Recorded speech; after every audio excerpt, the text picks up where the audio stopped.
Hello, everybody, and welcome back to another episode of the PowettPlay Podcast. As always, it's me, Jordan Shannon. I'm joined by Kieran Powell. How are you, Kai? Not too bad, Jordan. How are you?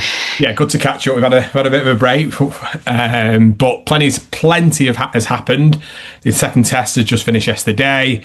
Obviously, there's been various comments flying around, from various people, talking about West Indies cricket in general, really. But I think the a good place to start will be the second test in India. What did you make of the result in the end? Well, the result was, I guess, expected. What was appreciated, I guess people would say, is, sort of the fight that was shown.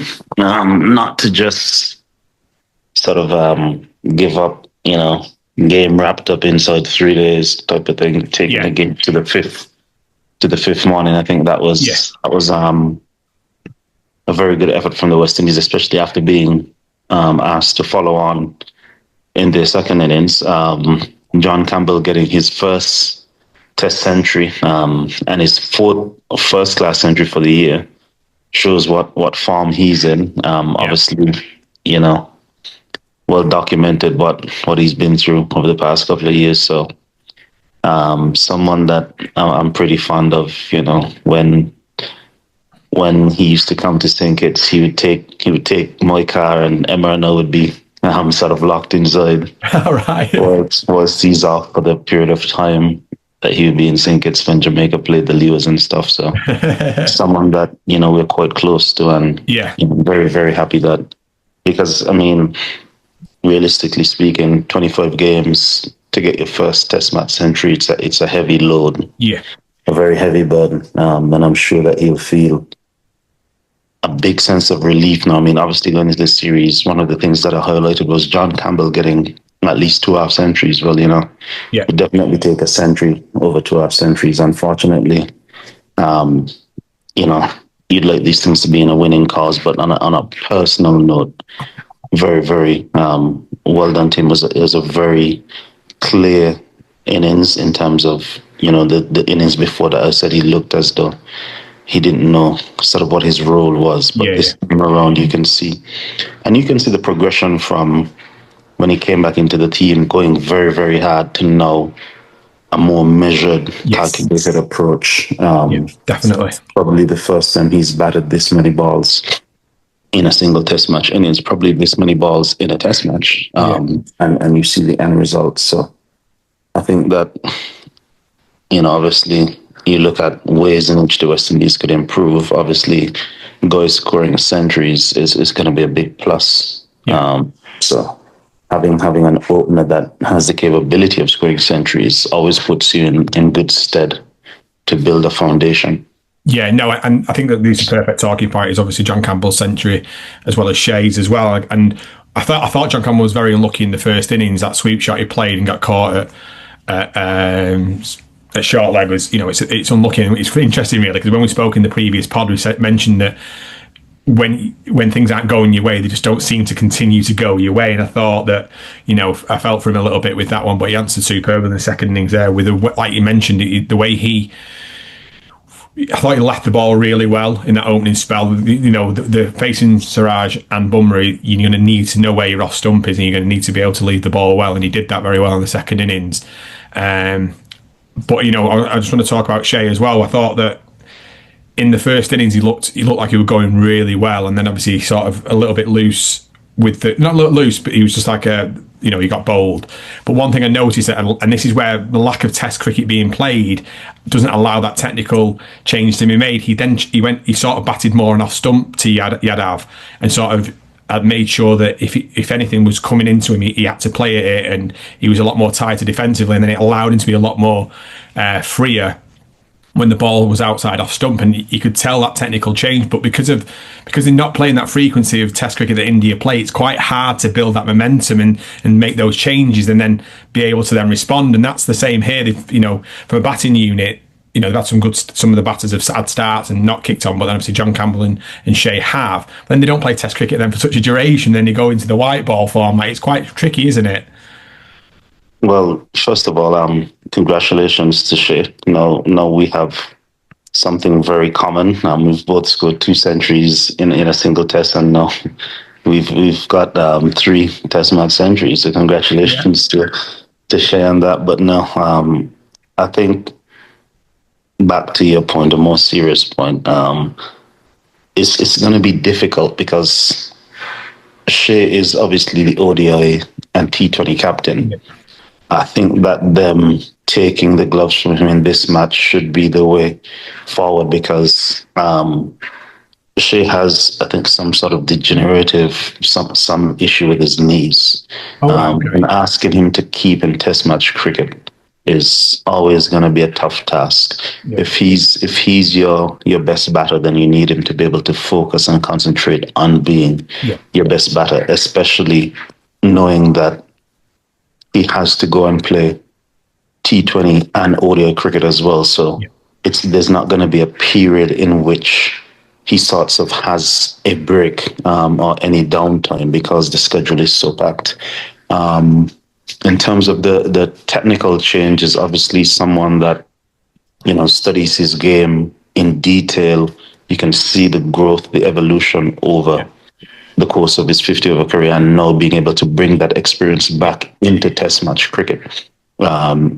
It's going to be something that stands him in good stead because, you look at some of the other players that don't play as much 50-over cricket as Shai. Shai has had, I guess, a better grounding in terms of first-class cricket and playing a lot more first-class cricket. And he's obviously now played, some 43 or 44 Test matches. So you've got that experience to call upon. And I think that you look at the West Indies going to New Zealand in short order, I would be trying to keep the bulk of the guys that are in the 50 over and 20 team together as much as possible. So, probably give them a week, 10 days at home, and then bring them back together and start having them, gelling together again. Because I think that what we've seen is anytime the West Indies sort of prepares for a tour, they do well or they do better than just going in sort of cold and, the first game is sort of, I guess, knocking off the rust. Ideally, for me, I'd like to see at least a 10-day to 2-week camp before the team leaves for every test tour. Yeah. That way you can at least even play one proper practice match with the guys that you have available, and you get some filler guys, some guys that, A-team guys or some guys that could potentially be in and around the squad. Yeah. The Cameron Hodges, the Amir Jangus, the Craig Brathwaite's, when and who's available.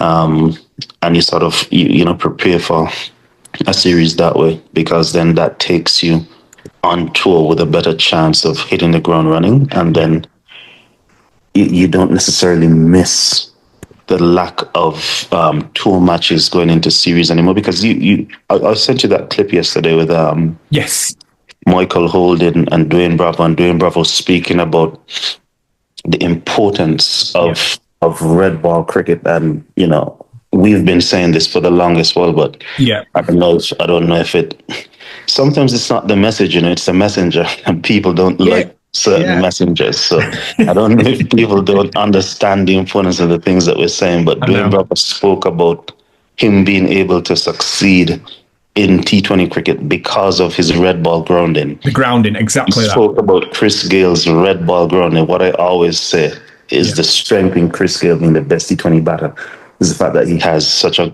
good red ball grounding. Yeah. And it made me look at, for example, the West Indies board cancelling the under-17. I think that they could possibly reclassify the age group systems that they do have to sort of under 16 and under 19, or 19 and under and 16 and under. Yeah. So it gives guys a bit more of an opportunity to play longer, because you're missing one age group. And stick to just 16 and under, I'd play 2-day cricket only. 19 and under, I'd play red ball cricket only as well, 3-day cricket.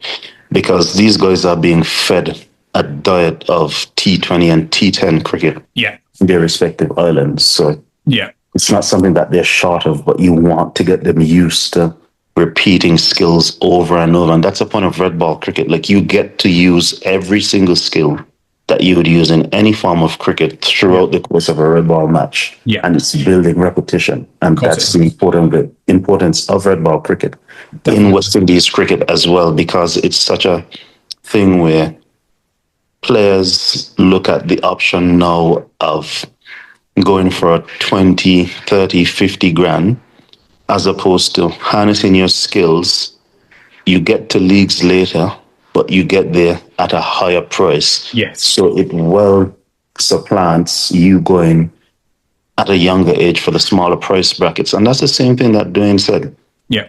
You know, perform on the international stage and get rewarded in the T20 leagues, not try and be a T20 league star and make not pittance, but, you know, far less money. Yes. So, yeah. I know you end up chasing it at that point. Exactly. And I know sort of digress from your main point in terms of say, but no, very well constructed innings. You know, his first half century since 2019.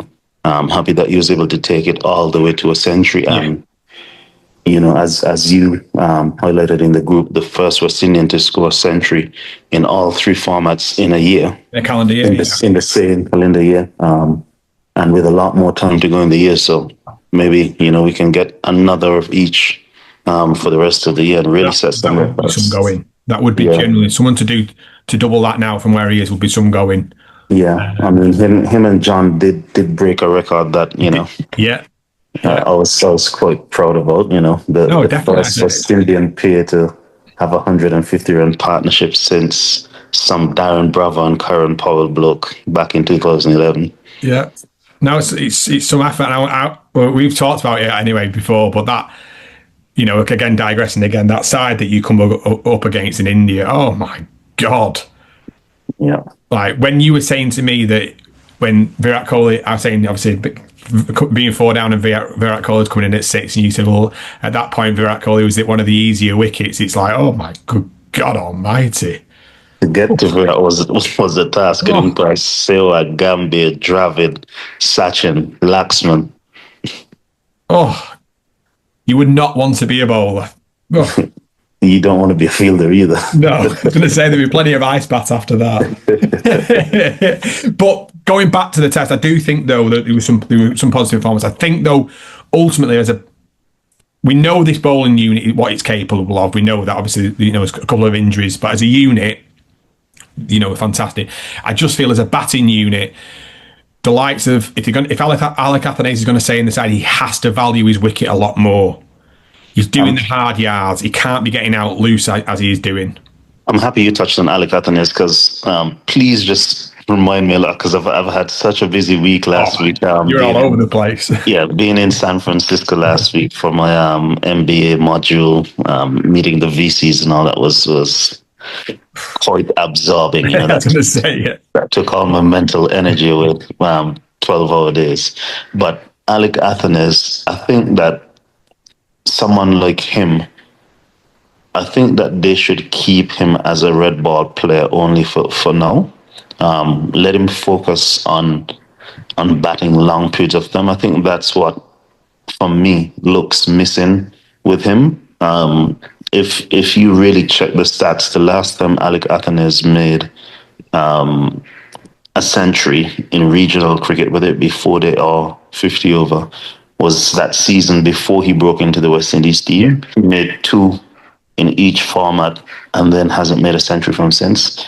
And it looks as though, in my opinion, and I may be wrong because obviously I'm not there with him, I don't know, but just from an outsider's vantage point, it looks as though he's short of batting fitness, if that makes sense. No, I totally agree with you. Yeah, it looks as though like he's used to batting a certain amount of time. Yeah. And then you lapse in concentration because you're used to batting for an hour and a half, 2 hours, whereas, you know, he needs to start maybe ramping up his day where he bats for 2 hours in the morning, takes a break in the middle of the day and comes back and bats for 2 hours again. Or maybe he bats for 2 hours, takes a 40-minute break just like a test match and come back and bat for the next 2 hours, and then that's your day. You could focus on fitness, strength and conditioning, and that kind of stuff. But he looks like someone that's short of batting fitness, and I think that will go a long way with him because, I mean, you look at this team, obviously this performance now, you look at going to New Zealand, you don't expect that you're going to be playing three spinners, so you expect that a Warwick and a Carripier will sort of drop out of the 11 and probably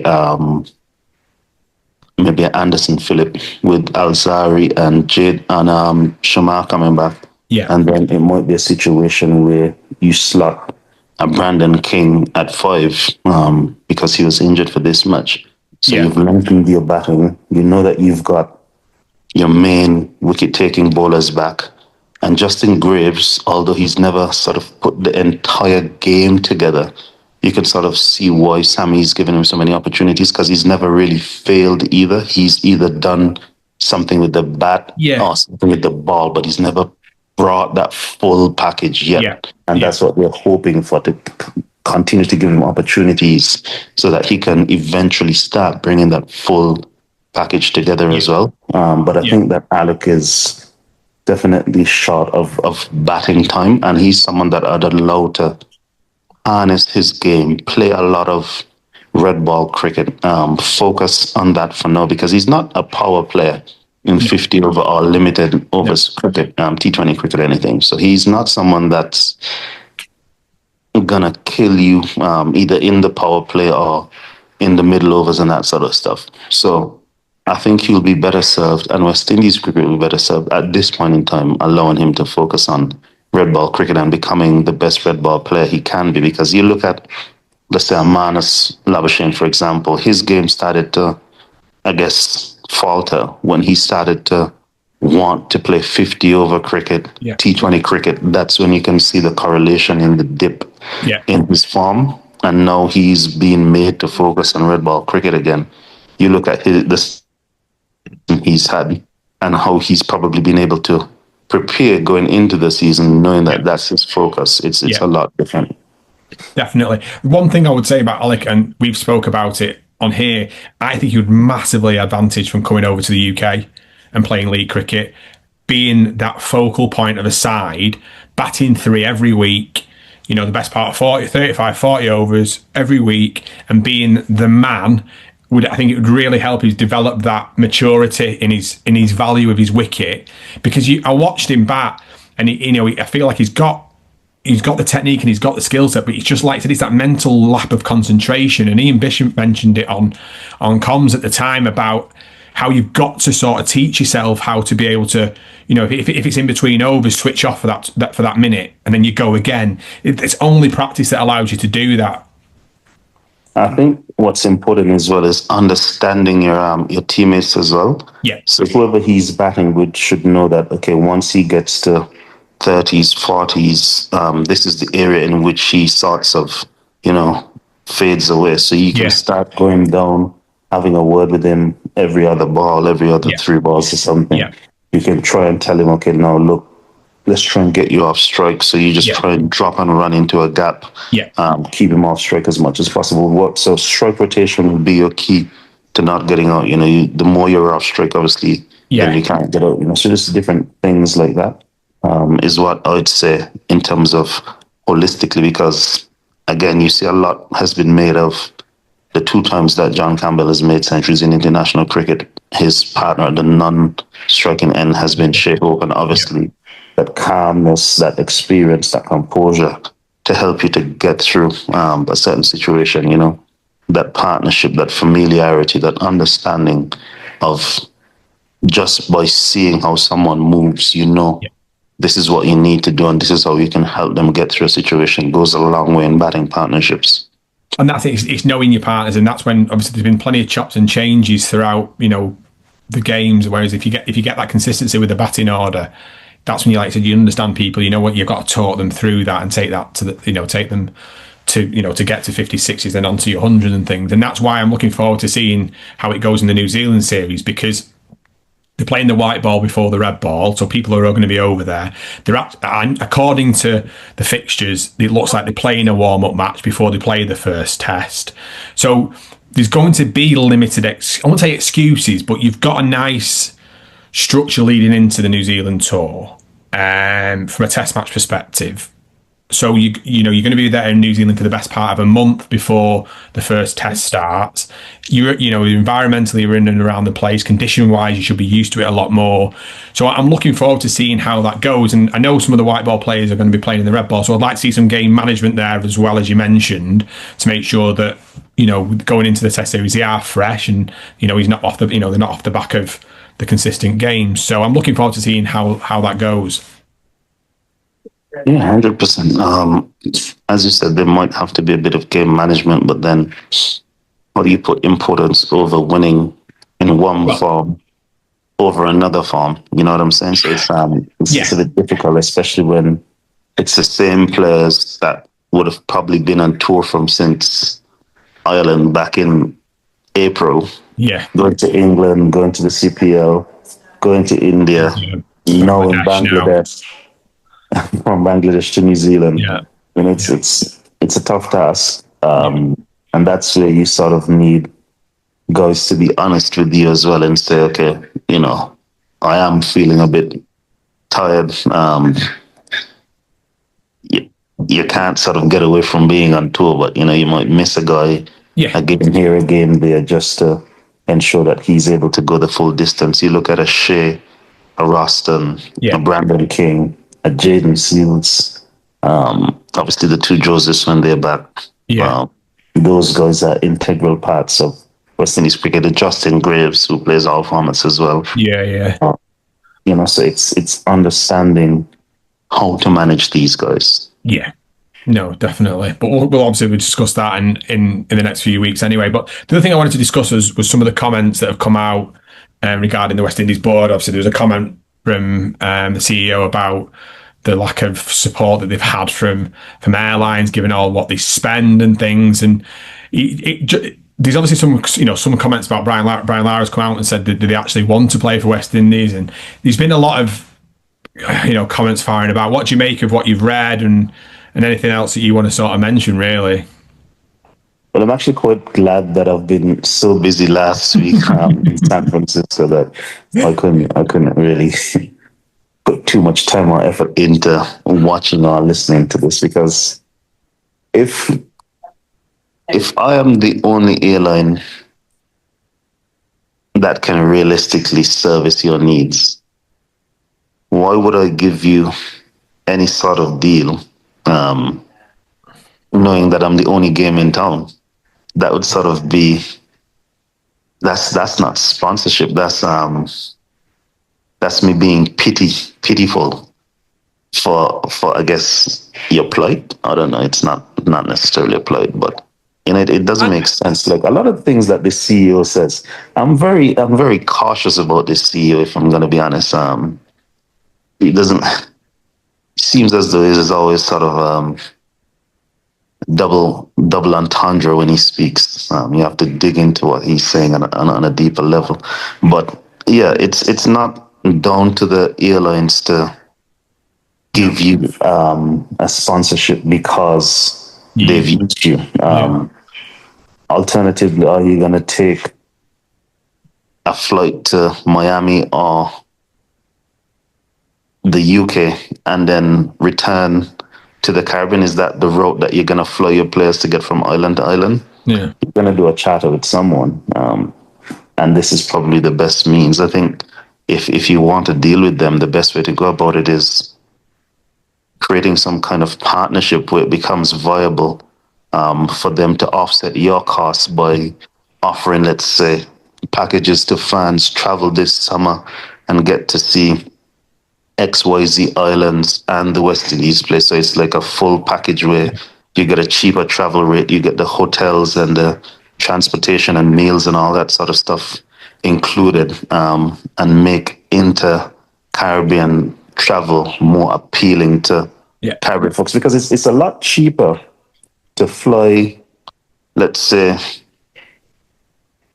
well, I know it's a lot cheaper to fly, let's say, St. Kitts to Antigua on British Airways than on a Caribbean carrier, which is nuts. It's also a lot cheaper for people to go to the US than to go to another Caribbean island. Right.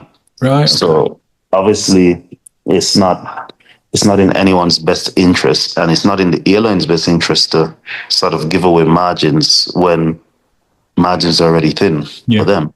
Yeah.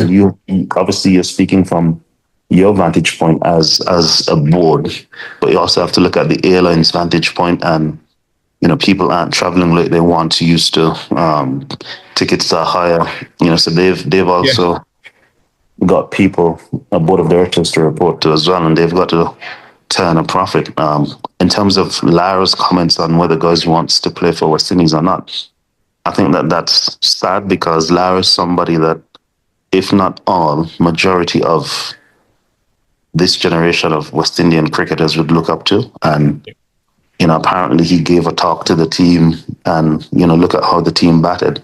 So why doesn't he do a lot more in terms of going around, speaking to guys, trying to persuade guys, trying to mentor younger guys? Yeah. I'd like to think that he can have some impact on, let's say, Nicholas Puran, for example, who's just abruptly retired. Why doesn't he sort of play a more active role? Trinidad has had some of the best recent talent that the West Indies have had that they haven't been able to access because of misunderstandings or miscommunication with the board and these players. Someone like him can easily go and speak and sort of be the bridge between, player and CWI, and make sure that there's a harmonious enough relationship that, both parties can benefit. It's not a situation where both parties are going to win, but at the end of the day, if both parties can benefit, then, ultimately that's what I sort of want to see. So I'd prefer if he went about it in that way, but I guess, he sort of put out something after being around the team as well, and saying it looks from the outside as though they're not trying, but no, he's been around the team. He can see that they are trying. And to me, as I said, if he can just speak to them so briefly, and they had that, and it had that impact. Yeah. Imagine what it would do, not just to that team, but like any young aspiring cricketer in the Caribbean having access to Brian Lara. It doesn't have to be every day. No. But even if it's once a month, like, let's say, imagine him coming to speak to under 15s or under 19s, academy teams, A teams, what that would do for them. Massively. And it also tells me that probably Floyd Reefer's not the right man for the job. If Brian Lara could have one talk, and you see a spiky performance, and you see a spiky performance, and Floyd Reefer is there on a daily basis, unless he doesn't talk, maybe he sends messages then, but I don't know. But if someone could come in and give that talk, and there's such a drastic impact, and you're there on a day-to-day basis, then clearly something is wrong. No, and that's exactly what I thought, because I thought that the comment wasn't necessarily, it felt like it was aimed at the players who are in the squad. Well, they're playing, they're doing, there's certain players in there who could quite easily turn down playing for the West Indies and go and cash in as such by playing franchise cricket around the world. So I think, like you mentioned there, his involvement should be around, the next gen, but also like, speaking to other players to sort of, get that harmony back in the group and getting them back involved in West Indies cricket, really. And I think that, and it's hard because during the last test, it kept panning to Brian Lara and to Sir Vivian Richards, and it sort of takes it away from the current. For me, it's like when, and I speak back about Manchester United, and I was talking about in the last episode, when Sir Alex Ferguson left, every time United played and they got beat, they just panned to him all the time.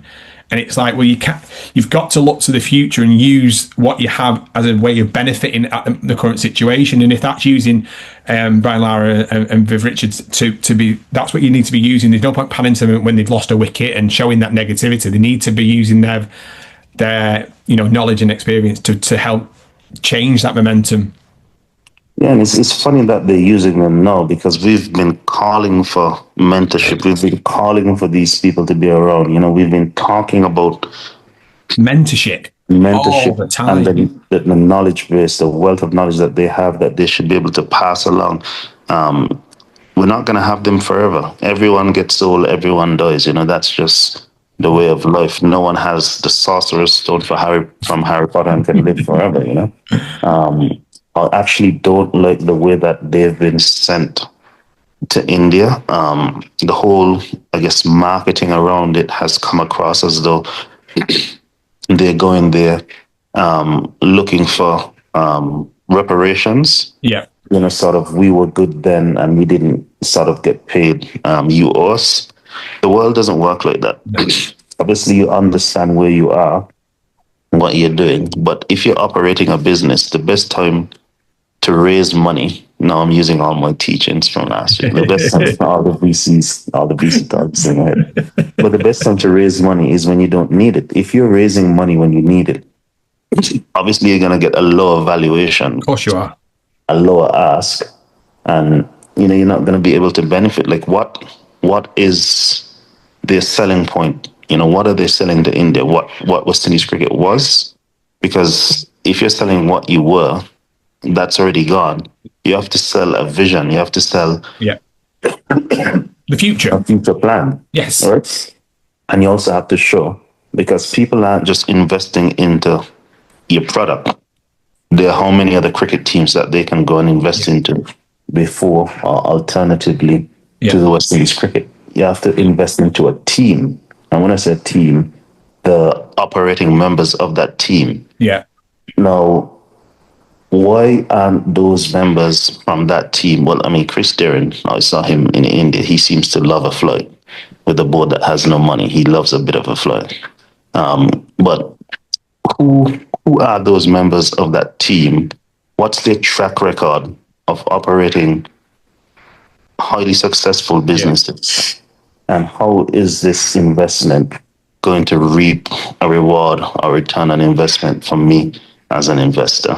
Because I'm not just going to give you sponsorship dollars for the sake of giving you sponsorship dollars. If I do that, I'm going to give you very bad terms for you because of the position you're in. Yeah. So it's almost going to feel as though you're being taken advantage of. Yeah, definitely. You know, we still don't know, I guess, full transparency in terms of the value of all the deals that the West Indies are doing, all the debt that they said they had to pay off. How much was these debts? Who were the vendors? How much did we have to pay each vendor?